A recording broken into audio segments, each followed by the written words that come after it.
弗莱闲来无事舔夹克，大伙儿都以为他对自己的衣服有什么奇怪的插癖。弗莱解释说，他舔的是粘在夹克上的蜂蜜糖果。下头男左艾伯格扑上去一舔，果然美味。可惜这种糖果是1000多年前的产物，被归类为工业交后早已停产。班德表示他可以复刻食谱，毕竟他可是曾在小小厨神里荣获第3名。虽然参赛选手就只有3个人。班德说干就干，教授尝了一口糖，当场糖尿病发作休克。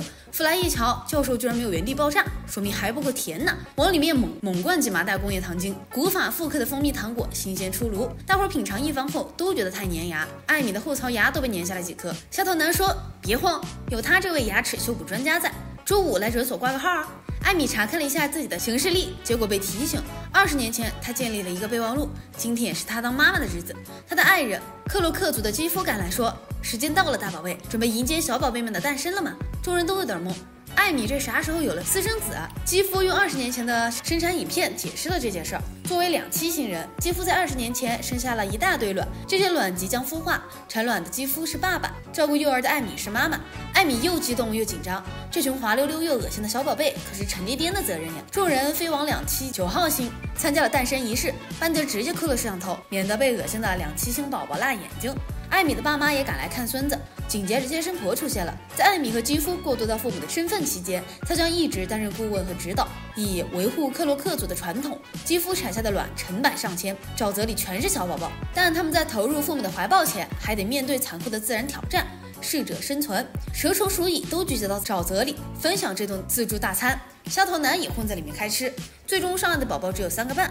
他们第一眼把莉拉当成了妈妈，随后才投入了父母的怀抱。艾米的爸妈觉得很恶心，这种鬼玩意儿他们才不会认作孙子。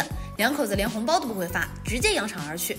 接生婆剪掉孩子们的小尾巴，宣布他们完成了蜕变，变成这片土地上的新生命。众人回到行星快递，艾米开始了相夫教子的家庭生活。赫米斯有些不解，明明是同一批宝宝，为何3兄妹的身高完全不一样？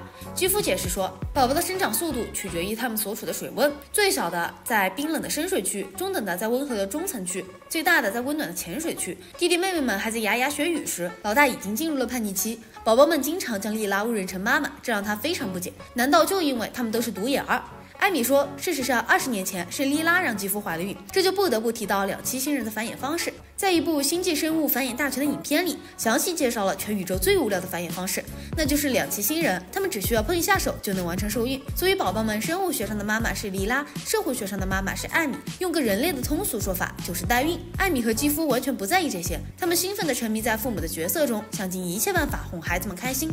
接生婆则在幕后偷偷观察这一切。大人和小孩的经历完全不一样，忙碌了1天后，艾米和基夫差点累死，宝宝们却丝毫不觉得疲惫。夫妻俩想着等孩子们睡觉以后可以过2人世界，可惜事与愿违。基夫忽然行星民主旨意，布宁根队长传来命令，他们在大熊座的一个偏僻前哨站忽然失去了无线电联系。基夫中尉被派去调查，说不定这就是战争爆发的前兆。基夫长叹一声，工作和家庭他是2头都不能放，只能留下艾米独自照顾孩子们，而他出一趟远差，艾米自己也要工作。本打算雇个临时保姆，结果保姆搞错了地址，跑到个鸟不拉屎的星球去。艾米只好拖家带口的去上班，累得差点死过去。他只得拜托莉拉帮忙照顾孩子，好喘口气回血。孩子们本就把莉拉当成第2个妈妈，跟她玩得很开心。艾米顿时心情就变得很复杂了。她喜欢孩子们，但实在精力有限，可看到孩子们投入别人的怀抱，特别是莉拉这个真正有血缘关系的女人，她就忍不住嫉妒。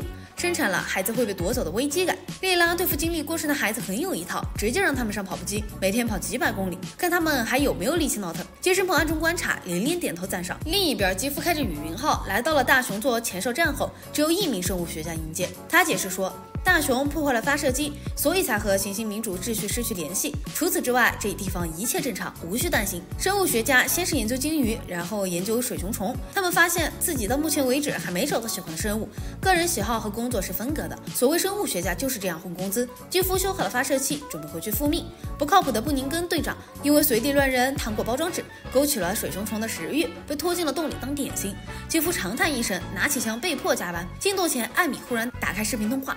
哭诉自己不是合格的母亲。孩子们更喜欢莉拉，这个家怕是要被拆散。基夫有公务在身，实在没办法去安慰老婆，只能挂断电话，速战速决。他一枪一头水熊虫，很快杀进了洞穴深处，用变色伪装隐形，爬上洞顶，开枪打断岩柱，干掉了大部分水熊虫。然而仅剩的2头大熊为了保护幼崽，要跟他拼命。基夫自己刚当了爸爸，不忍灭了水熊虫全家，于是一枪轰断吊桥，让水熊虫去吃那个摸鱼的生物学家。他带着队长匆匆往回赶。与此同时，被嫉妒扭曲心智的艾米和莉拉爆发了争吵，指责他想抢自己的孩子。莉拉气得嬉笑生烟，之前是谁求着他帮忙，自己被这群孩子折腾得想死，还有艾玛简直没天理。两人越吵越凶，接生婆忽然打来视频通话，说她对艾米的母亲身份产生了怀疑。检测结果显示出了孩子的 DNA 来源，艾米和基夫必须出席明天的质疑庭审，来决定真正的抚养人是谁。艾米人麻了，老公在外出差，一时半会儿肯定赶不回来，而且就算赶回来 ，DNA 鉴定铁证如山，他肯定抢不过莉拉。